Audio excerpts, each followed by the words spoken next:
জন্মিলে মরিতে হবে এই কথা তো আমাদের সবারই জানা, কিন্তু তারপরও যুগে যুগে মৃত্যুকে জয় করে অমরত্ব লাভের চেষ্টা করে গেছেন অনেকে।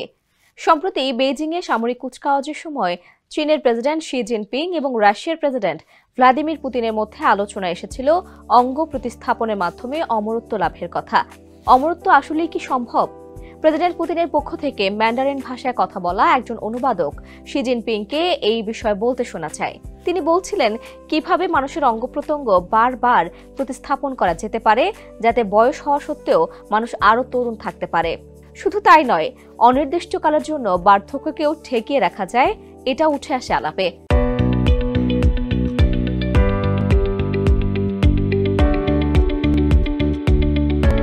তাকে বলতে শোনা যায়, ভবিষ্যৎবাণী করা হয়েছে যে এই শতাব্দীতে 150 বছর অবধি বেঁচে থাকা সম্ভব।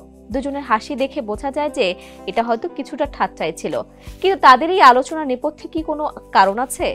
যুক্তরাজ্যের ন্যাশনাল হেলথ সার্ভিসের ব্লাড অ্যান্ড ট্রান্সপ্লান্ট বিভাগ বলছে, অঙ্গ প্রতিস্থাপন অবশ্যই জীবন বাঁচায়।